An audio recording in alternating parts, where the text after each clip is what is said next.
With the big show, Shohei Ohtani checking in as pitchers and catchers report to spring training at Camelback Ranch in Arizona. Tanner Scott is here, and so are a lot of the Dodgers position players reporting to work early, all with that championship glow as the defending World Series champs. Austin Barnes, Max Muncy's there, Will Smith arriving today, and another of the new guys, DV's BFF. Blake Snell beginning his first camp as a Los Angeles Dodger. Hi, everybody. Welcome to Access Sportsnet Dodgers. I'm John Hartung alongside the real Jay here, Jerry Hairston Jr. and David Vassay. It's kind of like that first day of school, the first day of spring training. We're going to be very busy, all of us, for the next 8.5 months or so. That's a great thing. You know, hopefully a little longer we win that World Series once again. But I love that there's a lot of position players reporting to camp early. That T-shirt Miguel Rojas was wearing, like Kobe Bryant. I need to get that type of shirt. Love the Kobe with the Dodger blue. Great to see Snellzilla arriving at his rightful home, Camelback Ranch. It's like a soft opening. Pitchers and catchers, that's a soft opening. When the guys, position players show up officially, that's when it's big-time showtime. Hey, it's showtime here on Sportsnet LA, and it was quite the news drop on Super Bowl Sunday. But Kiké Hernandez tweeted out yesterday, walking through the open door. Of course, it's a great way to announce that he is coming back because Andrew Friedman had said at Dodger Fest, the door will never be closed on Kiké. And according to multiple media reports, a one-year deal for Kiké, Jerry. I know both of you guys agree. He's such a valuable piece to this championship team, and it's great to have him back. It is great to have him back. You can never have enough big leaguers that know how to play on the biggest stage. Certainly, Kiké Hernandez thrives when the lights are the brightest. Great to have him back. I love that he was patient, kind of see what was out there, but we all knew he wanted to come back with the Dodgers. And when he said he's walking through that open door, I thought, especially during the time, he was going to help Kendrick Lamar do his halftime show, not Drake. But good to have Kiké Hernandez back in the mix. I was told this offer by the Dodgers was on the table for the last month, but like Jerry said, Kiké was just vetting out his market. And my understanding is the two teams that had the most interest outside the Dodgers were the Texas Rangers and the New York Yankees. Now, if he would have gone to the Rangers, he would have been reunited with World Series teammates Jock Peterson and Corey Seager. So obviously, LA was the spot, but there were other teams that had interest, and that's the reason why Andrew Friedman said the door will always be open, because they had an offer out to him. Offer there. Well, and it seems like most of the band is back together, and at some point we expect Dodger for life Clayton Kershaw to sign as well, DV. So other than Kersh, does it look like this 2025 roster is pretty much set? It looks that way, John. Starting Tuesday is when teams, well, the Dodgers specifically, can start putting players on their 40-man roster to the 60-day IL. Once that happens, they'll have enough room to sign a pitcher like Clayton Kershaw and also be able to make this signing of Kiké Hernandez official. And especially with Kersh, obviously went through this offseason with a couple surgeries. There's really no rush. We all know Clayton Kershaw wants to come back. Everybody knows that the Dodgers want Kersh back. So there's really no rush. Once Clayton does re-sign with the Dodgers, he'll have plenty of time to get himself right. It's always about the second half and the postseason with Clayton Kershaw, especially this stage of his career. Make sure he's healthy for the second half. I guess it's important, though, to get him in-house, right, with the Dodgers trainers to make sure the foot, the knee are starting to maybe go to the next level of rehab. Absolutely. And now that we have guys being put on the 60-day IL, we imagine we'll see something on Clayton Kershaw not too distant future, although several players have been at Camelback Ranch for several days. Today was the first day for anything in an official capacity. Kirsten Watson recaps day one from Arizona.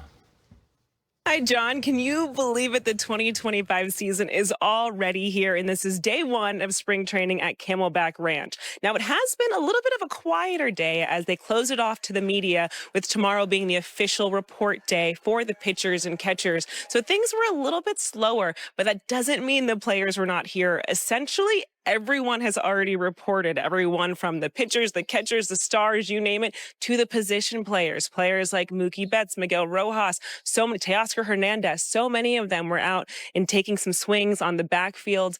Guys are excited and ready for this season. For at the position players, their report day is not technically until Friday, and then Saturday is the first full team practice. But like I said, guys are here. They've almost been here for about a week and a half, 2 weeks now, because they are eager to get the 2025 season going. Yes, they ended last year on the highest of notes, winning the World Series championship. You see the signs and celebration throughout Camelback Ranch, but these guys are hungry and they're determined to go back to back. So there's a different energy this year, a different excitement, and guys are already here and getting their bodies ready. Great stuff there, Kirsten. And yeah, no team has gone back-to-back since the Yankees won 3 in a row from 98 through 2000. Dave Roberts said recently he expects Shohei Ohtani to return to the mound in a game likely sometime in May. Jerry, and that's not necessarily set in stone because Shohei might have other ideas. But what do you think is a realistic time frame before we see Shohei in a game with the Dodgers? Well, I think Shohei is going to try to rush to get out there. Sometimes you got to save players from themselves. We know Shohei Ohtani is an ultimate competitor, just like Clayton Kershaw. So he wants the ball. He wants to be out there pitching as soon as he can. You got to remember long term, the Dodgers do a great job, especially from the pitching side, making sure we slow play our guys. I expect them kind of do what they did with Walker Buehler last year. Kind of slow play him a little bit, make sure, ramp him up maybe in late March, in April, and then have them probably start sometime in May, maybe late May, to make sure you have that nice build up, because we want to make sure he's strong on the pitching side late in the season. Yeah, how many times have we talked about this where a pitcher may be coming off an injury or it's the beginning part of their careers? And Andrew Friedman always says they're emphasizing October over April, May, or June. And that's the case with Shohei Ohtani. And it looked like him throwing off that pseudo mound right there. It looked like it was pretty fluid. Didn't seem like there were any restrictions, but Ohtani's a little behind. So is Tyler Glasnow. That's the way Friedman explained it at Dodger Fest. And with both of those guys, there's no need to rush them. It is such a long season, as we find out each and every year. We're just the first step in the long journey of a baseball season. The first workout for pitchers and catchers is tomorrow, and then the full squad will report on Saturday. Of course, a lot of them already there. Next Thursday, the first Cactus League game, and it's hard to believe the season begins in 36 days. Dodgers and Cubs in Tokyo. Ready or not, the baseball season, it is here. And after signing a 5-year, $182 million contract during the offseason, Blake Snell enters his first spring camp with your boys in blue. And earlier today, he caught up with Kirsten. All right, well, I'm joined by Blake Snell, and this is day one of spring training. It's crazy to think that it's finally here. How has it been just getting to know the guys and being here now at Camelback Ranch? Yeah, it feels great. It's honestly been very easy just to get comfortable, to do my thing, and then also just forming new relationships, bonds. That's been pretty easy as well too. Spring training looks different, I think, for everyone. What do these next few weeks look like for you as you prepare for the regular season? Yeah, just building into like the player that I'm going to be this year, and having a plan and attacking it every day and kind of seeing where it's going to lead me to be this year. And yeah, I'm excited about it. You've talked a bit about just having a normal spring training this year. How valuable is that for you personally? It's the best, yeah. And I got to come out early and work on more things. And then the heat is a big thing that helps. Snowing in Seattle, like that'd be terrible. To throw in and work out, and it's cold, and you don't even want to move out there. But here it's been a lot of fun, and I've gotten a lot better quicker being out here. So I'll definitely come early a lot more, which I've done in the past, and I've liked it. And yeah, just the older I get, I think it's more important to be in the sun. The week of the community tour, it was really amazing just seeing all of you guys come together for really the first time, seeing whether it's the new faces with this team, a lot of the guys who are coming off of, the excitement of last year. What was that like for you, just connecting with the community, connecting with the guys, and kind of building that foundation? Yeah, it was awesome. I've been getting close with Kim. That's kind of my dog. So, and he has good English, like better than former teammates that I've had.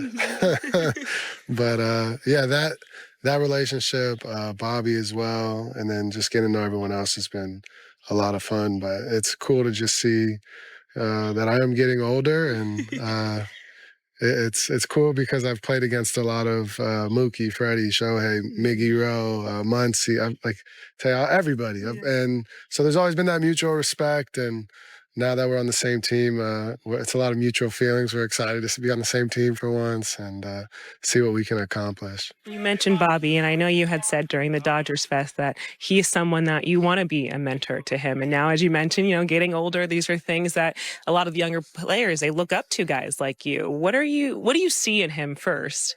What is it about him that really draws your eye? I like how quiet he is. That's a similarity with me. And then I think he could be such a good pitcher. I think it's just continuing to develop every day and not try to push so hard to be great now, but push for every day to stack up to get him where he needs to be. But I think his talent, he could be one of the best for sure. Do you think that, obviously you've been a lot of very talented teams, but when you see the talent that's brought together in this room, but really on the pitching staff, is this one of the best groups you've been a part of? We'll find out. I've been on some really good staffs. When I was a rookie with the Rays, that staff helped me so much. I would be way worse without them. And then in San Diego, I learned so much there as well. And San Fran, I learned a lot too. So every staff's different, and they're all unique, and they all offer, different things. But I'm excited, the depth for sure. This is probably, you got like 9 starters that could pitch on a big league team. So that, I'm excited to see and work and understand how good we can be and how good we are. Blake, I know this is just day one, so obviously a lot's going to happen these next few weeks here at Camelback Ranch. But again, welcome to the Dodgers. I know you've been hearing that a lot, but I feel like these are the moments that it feels like, all right, here we go. It's a new year. Yeah, no, I've been excited since I signed, so I can't wait to get it going and actually pitch with the uniform on and see my team behind me and in the dugout, and it's going to be a lot of fun moments. Yeah, Blake Snell, he joins a pretty incredible starting staff, which includes Tyler Glasnow, Shohei Ohtani, Yoshinobu Yamamoto, and Roki Sasaki. Then you have Tony Gonsolin, Landon Knack, Dustin May, Bobby Miller. They're going to be in the picture. Not seen on this graphic, but on the 40-man roster, guys like Ben Kasparius, Justin Robleski, Emmett Sheehan, and yes, Dodger for life, Clayton Kershaw. He is expected back as well. So on paper and when healthy, you look at that rotation. The Dodgers have 5 legit aces in their rotation, Jerry. As we begin spring training, though, what is your biggest storyline surrounding the starting pitching? Well, I think, listen, there's no question this starting pitching staff really is the best in all of baseball. But I love to see the young guys. How are they going to develop throughout spring training? Bobby Miller, what's he going to do in spring training? This is another opportunity because they're going to go to a 6-man rotation. Shohei Ohtani is not going to start the season on the mound. So I'm looking for the young guys, Tony Gonsolin, Dustin May, Bobby Miller, to step up when called upon, and obviously Roki Sasaki. Obviously, this young man has electric stuff. I'm anxious to see how he's able to adjust to the new baseball. But make no mistake about it. Last season, I'm going to say this really loud. On paper, the Dodgers were not the best team in baseball. They weren't, okay? They willed themselves to a championship. Padres, on paper, were the better team. Obviously, this season, things have changed. On paper, the Dodgers have the best team, but they got to figure out a way to continue to play together. I'm with Jerry. When you look at spring training, I'm looking for Bobby Miller. What is he going to show that we didn't see at the end of last year? Now, I feel like there were some physical issues that he got right because he's coming to camp in great shape. And in fact, Blake Snell told me he's been with Bobby Miller the last 2 weeks at Camelback Ranch, and he's kind of taken him under his wing. He said he sees a young guy similar to himself when he was at stage of his career. So I'm looking at Bobby Miller to have a big bounce back year, and Roki Sasaki, I know there's a lot of hype. I know everybody thinks he has great stuff, but let's see it here. I want to see the evolution of Roki Sasaki, and it starts today. And hopefully he's healthy as well. And we can put some of those starters' names down in Sharpie. The guys like Blake Snell, Tyler Glasnow, Roki Sasaki, and Yoshinobu Yamamoto, they're going to be in the rotation to... I think so. He's going to get that lion's share, as Dave Roberts mentioned, but I still think, and Nomar kind of coined it best, I think he should make a T-shirt, Committee of Closers, because listen, it's all about the matchups, and we want to make sure Tanner Scott is fresh as well. Let's say the Dodgers have 3 or 4 games in a row where they need save opportunities. Tanner Scott's not going to close 3 or 4 games in a row. So you need guys like Evan Phillips.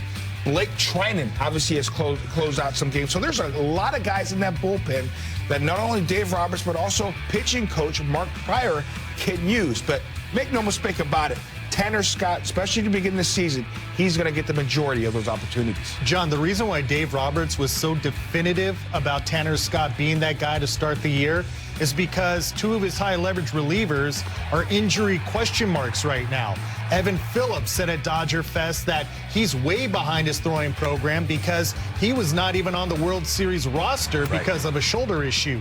And then Bob Nightingale reported Michael Kopech has got something going on, and he may be delayed as well. So there's a reason why Dave Roberts was so definitive about Tanner Scott's role at the beginning of the year. And also maybe a reason why Andrew Friedman went out and got Tanner Scott and Kirby Yates because he doesn't want to have to be a buyer at the trade deadline later this summer. Oh, it's always good to be back at Camelback Ranch, which has been the Dodgers' spring home since 2009. They share the facility, of course, with the White Sox. Regularly voted the best place in Arizona for fans to watch a Cactus League game. State-of-the-art facility for the players as well, as you would expect for the Dodgers. Today unveiled this new artwork to acknowledge the Dodgers winning their 8th World Series title in franchise history this past October. So spring, it's about renewal and reset. At least that's what they say about plants and flowers. Spring training's a bit of a different story. We're going to discuss some of the goals of spring training and what certain players are trying to get out of their time in Arizona. Jerry, we have to begin with the big show, the MVP. We know Shohei Ohtani can hit. He had the shoulder surgery right after the season. What is he looking to get out of spring as he also returns to the mound to pitch? Well, I think for him, the hitting thing is going to be there. He understands that.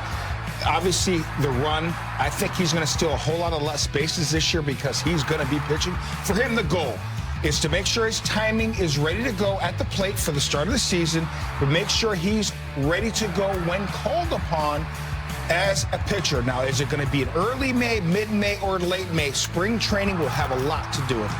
I'm with Jerry. Pitching has got to be the focus for Ohtani because it's real. It's not the rehab year. It's the year that he's going to pitch for the Dodgers. So building up in spring training is a great starting point for him. Hitting, feel like he could get out of bed in the middle of the night and go 3 for 4 at least. So that's the way he makes it look. He makes the game look a lot easier than it is. How about Roki Sasaki, DV, experiencing Major League Baseball for the first time after 4 years in Japan?